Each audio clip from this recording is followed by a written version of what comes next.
Why it sucks to be born handsome. Okay, real talk. I need you to stick with me on this one, because I already know what you are thinking right now. You are thinking, bro, being handsome is a problem? Poor baby. And honestly, I get it. I thought the same exact thing.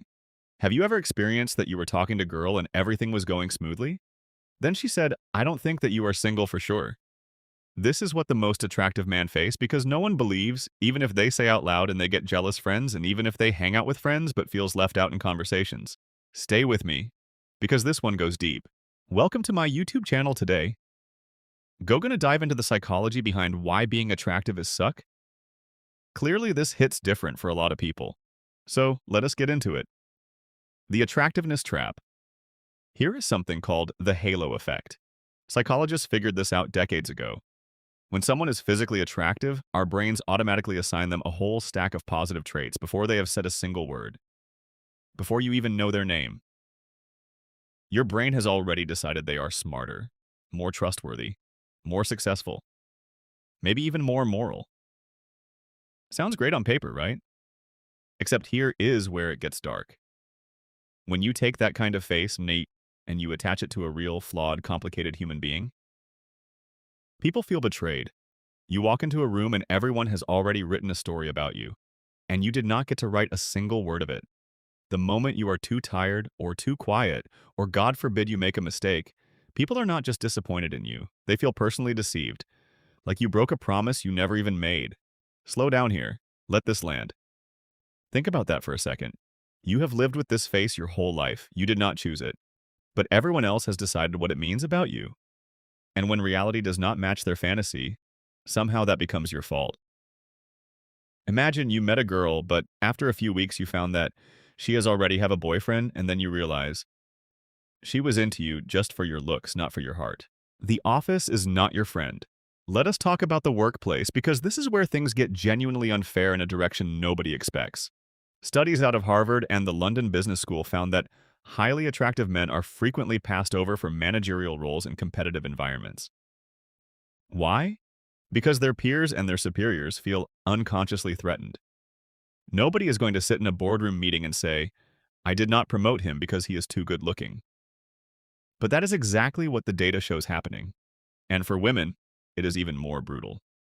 Attractive women in corporate America face a double bind that should make everyone deeply uncomfortable.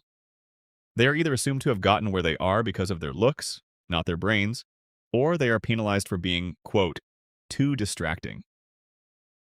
Either way, the competence gets erased. Researchers call this the pretty penalty. It is real, it is documented, and it is almost never discussed. You work twice as hard to be taken seriously. You dress down to avoid attention. You stop speaking up in meetings because every time you do, people question your motives instead of your ideas.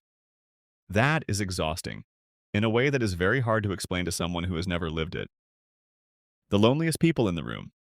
Okay, this is the part of the video I think most people have genuinely never thought about, and it might be the most important part of this whole thing. Attractive people are chronically underassumed when it comes to their emotional depth. Think about it. When was the last time you looked at a gorgeous person and thought, I wonder if they are lonely?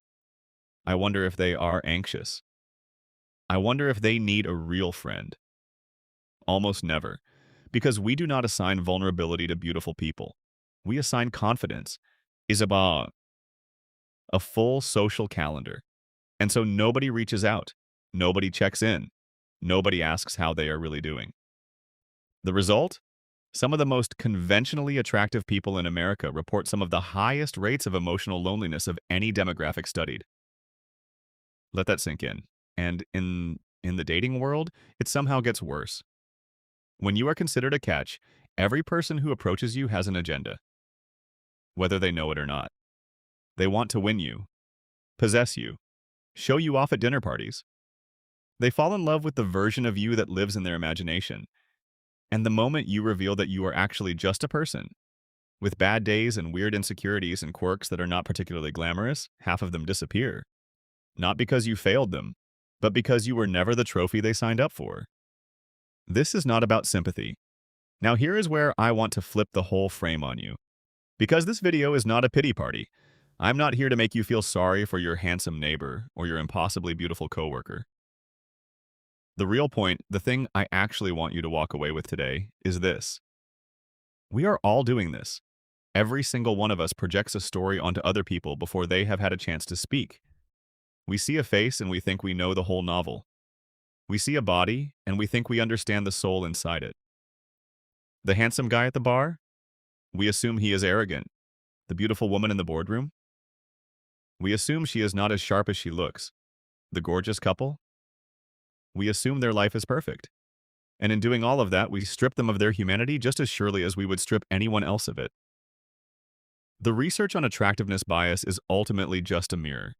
It is showing us how lazy and automatic our empathy really is, and how much richer our lives could be if we extended it just a little bit further, even to people we have unconsciously decided do not need it. The sign-off. So, why does it suck to be born handsome? Because the world decides who you are before you open your mouth. Because your pain gets dismissed as bragging. Because you are loved for a version of yourself that fits neatly into someone else's fantasy. And that version of you is not really you at all. I want to know what you think. Drop it in the comments below. Have you experienced this? Have you witnessed it? Or do you think this whole thing is a little overblown? Tell me. I read every comment, even when I pretend I do not. If this video made you see people even slightly differently today, that is the win. Hit the like button if you are feeling generous. Share it with someone who needs to hear this. Stay curious. Stay kind. And let's aim for this video a 1,000 likes. Peace.